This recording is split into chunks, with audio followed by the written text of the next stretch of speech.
And if you want to see hot money, these notes are typical of the money that's been stolen.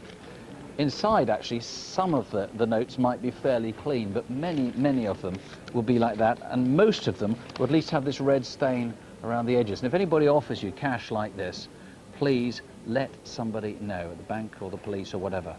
The gunman himself may have been drenched in this red dye, and certainly a second getaway car will have been badly stained on the inside. The pigment, I promise you, is very hard to remove. It smells horrible, but it really is very hard to get rid of this.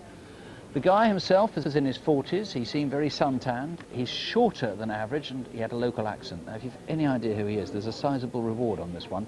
And a way that you can help, maybe, is if you saw that stolen car before the robbery. It was a red Rover 200, and it would have been parked up near Hobbs Moat Road for some time, because the cash van was over an hour late. 0500 600 600 here to the studio, or the instant room on 0121 712 6010. That's Birmingham, 712 6010. In July last year, a woman in Islington, North London, was given a video camera for her birthday. A nice present, and that night she practiced with it. Now, it just so happened that 3 men in the street below her were at that moment breaking into a BMW. Someone's pride and joy was systematically stripped out. Now, the whole community is suffering from a rash of these crimes. Please help to stop them and name these 3. 0171 421 0397. That's 0171 421 0397. Now, 2 men we really do need to catch. They've got 3 robberies to their names, and possibly even worse. Here we see them on Christmas Eve robbing a garage in Plaistow, East London. And then 2 weeks later, and they do 2 robberies in the same night. They've gone into this minicab office in Stratford and are taken to a housing estate near Elmer Road, where they pulled a knife and they've stolen the cabbie's takings. Not more than an hour later, and they turn up at a garage not far away. And notice the man at the back has changed his top, so maybe he's been home. Now, he goes to hold the door open while the shorter, tubby one snatches the money from the till. And then, a fortnight ago, this man, Sukhdev Gill, was tragically murdered. 2 young men went into his convenience store in Stratford. Perhaps they planned to rob it, I don't know, but at any rate, they had a knife. And after a struggle, Mr. Gill was stabbed to death. Now, we don't have pictures from this scene, but these 2 men do fit the description. And whether or not they are Mr. Gill's killers, we need to find them. 0500 600 600. Or the incident room on 0171 275 4377. That's 0171 275 4377. What we also hope to do tonight is to find out who murdered Michael Wheatley. We want to hear from anyone who saw him on a Saturday night back in October in East and Central London, or anyone who heard rumours about what happened to him. Michael was robbed while he walked home and was beaten and tied up. His abductors stole his cash cards and they threw him helpless, still tied up, into the canal at Limehouse Basin. Later, his car was stolen and his house was burgled. Peter, who exactly are you appealing to? I'm appealing to anybody who saw or was with Michael between 4:30 p.m. on Saturday the 23rd of October last year and 3:20 a.m. the following morning. Now, Michael was gay and he may have been visiting gay pubs or clubs in either East or Central London. And just to jog people's memories, this was the weekend when the clocks went back. Now, you've got some information already, but what do you still need to find out? What I still need to know is who was Michael with between those hours in particular. Where had he been? Was he travelling home from a night out? And if he was, what route was he taking? Now, you're pretty confident, aren't you, you're going to catch this man? You've got some these men, you've got some very good leads already, and it was a truly callous murder. This man was tied up, thrown in the canal and just left to drown.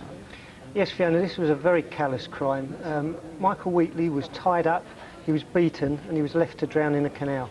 Now, I am very confident that police will solve this murder, and I would appeal directly to anybody that was concerned on the periphery of this crime to come forward and speak to police now. Right, Peter, let's see what we can do tonight.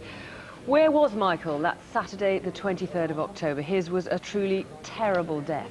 If you know anything, ring 0500 600 600 or Crime Stoppers anonymously on 0800 555 111. That's 0800 555 111, or the incident room on 0181 345 4356. That's 0181 345 4356.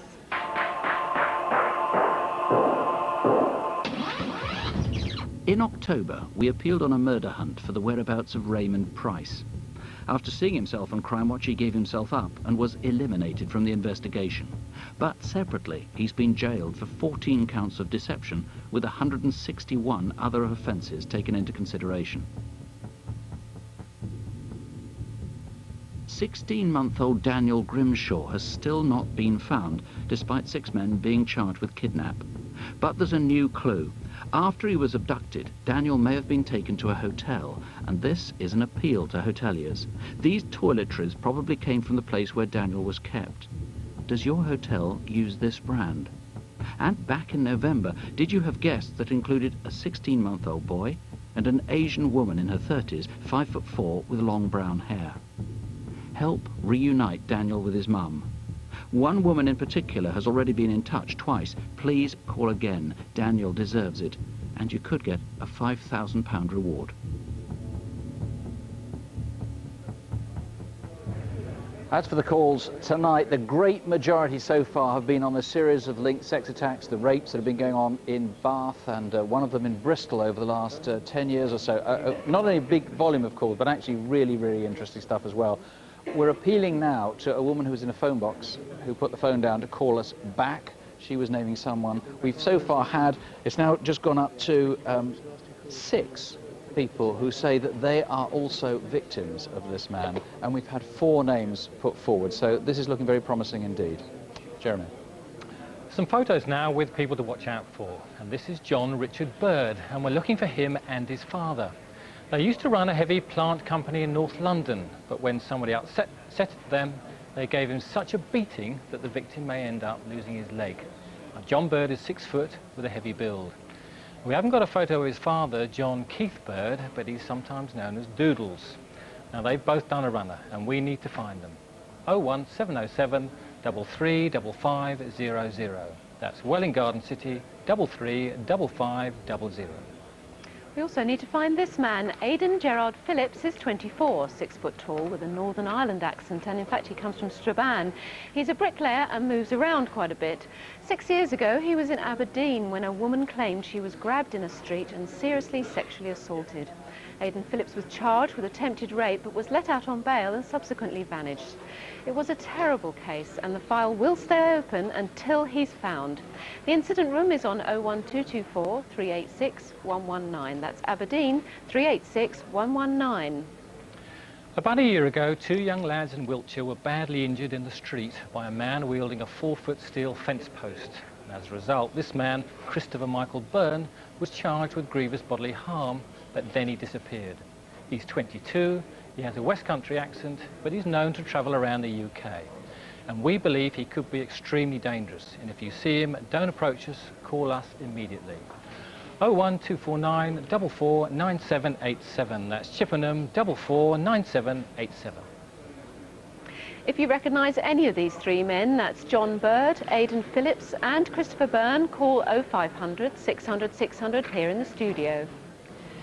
Believe it or not, the money made out of stolen antiques is second only to the drugs trade, and it causes a lot of grief, as you'll know if you've ever had a burglary. Now's your chance to reunite some treasured possessions with their right owners.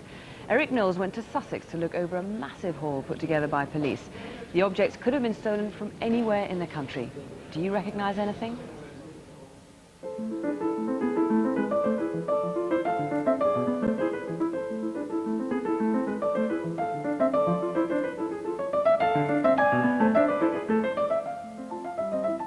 This really is like being at an antiques fair. There's a label on everything and a price on nothing. Now that's a nice little cabinet, mahogany, 1830, 1840, so maybe William IV or possibly early Victorian, and nice heavy sort of barley twist type supports there. And Mr. Punch, not looking too happy because he's gone and lost a hand, quite recently I would have thought. Possibly Staffordshire, and what I like about this one is this cheeky monkey that's hiding underneath his seat. I have promised myself something like this, but the actual silver itself is not that old, although the engraving on there is actually an 18th century feature. But these, I can tell you, ain't 18th century. And here's the rest.